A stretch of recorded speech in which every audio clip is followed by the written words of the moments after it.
One of the strange things I find in the modern world is that a lot of people don't live with principles, or they don't live principally. Now, I find this particularly with people who follow spirituality.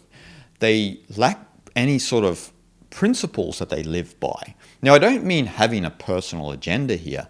What I mean is the ability to say no to something because it is wrong and because it conflicts with your own spiritual path.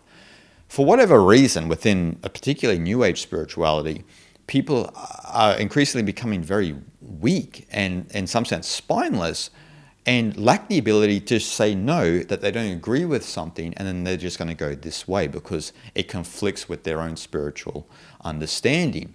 Now, to illustrate this, let's look at the life of Lao Tzu. Now, in the Warring States period, Lao Tzu was surrounded by people who were indoctrinated with Confucianism. And Confucius had this socio-political religious system that he recommended for people, and that actually became the main indoctrination during the Warring States period of China. Lao Tzu, on the other hand, was completely out of sync with this concept because he followed the Tao. He followed the way of nature. He didn't impose any sort of system on anyone. He wanted them to follow their own natures and not fall for an external system that was imposed upon them, that taught them to sleep a certain way, to eat a certain way, and to submit to their role with some sort of fake sincerity, which is what Confucianism actually is. It is a regime of sincerity.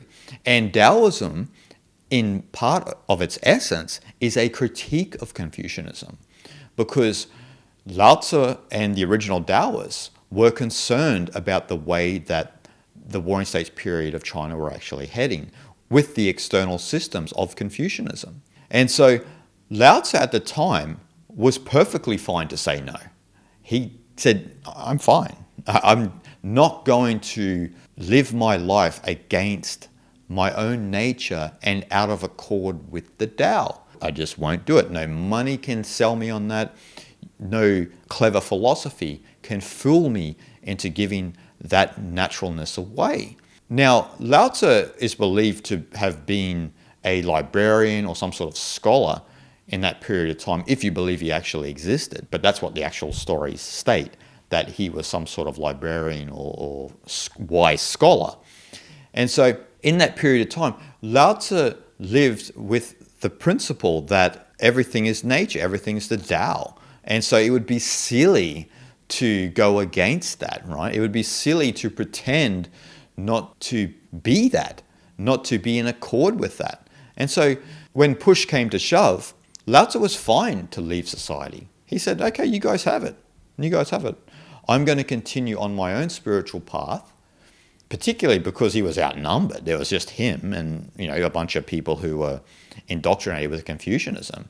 So what was really important for him was to follow the spiritual path.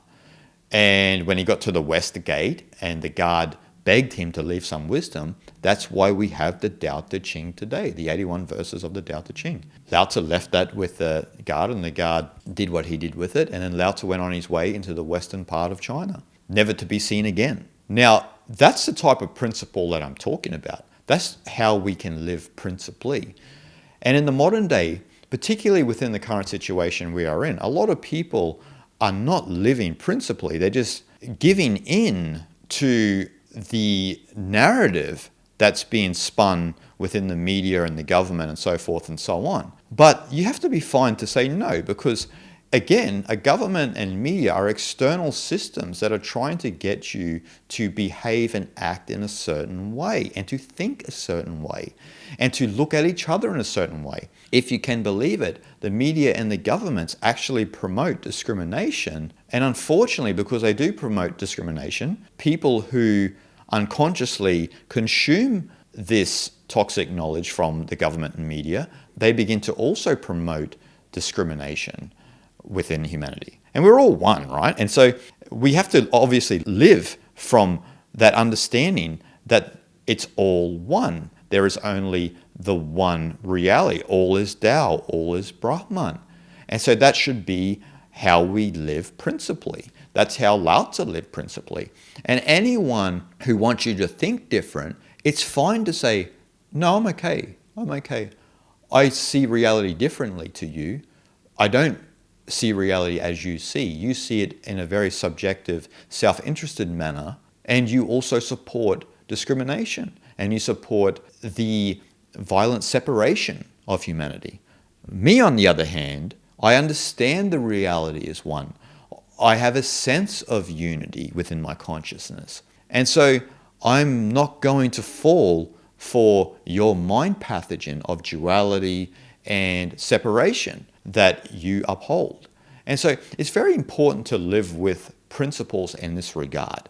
Now, as I said, spiritual principles, the concept that oneness is the only reality, not as a belief, but an understanding. When you go deeper into your meditation, you do understand that reality itself is one, even though we do have a play of duality. But the deeper you go into your consciousness, you understand that it's actually one, and we are just a localization of the one consciousness, but we incorrectly identify with the equipment, meaning the body-mind.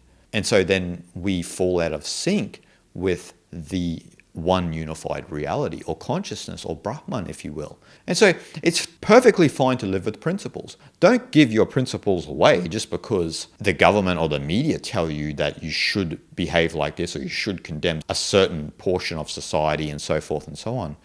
You should never do that. And you should never listen to those sorts of people who are trying to incite separation and hate. As soon as someone is trying to incite separation or hate, then you need to question the very nature of their existence itself and their intentions and their agenda, because they're obviously not pure. They're not contributing to the harmony of humanity.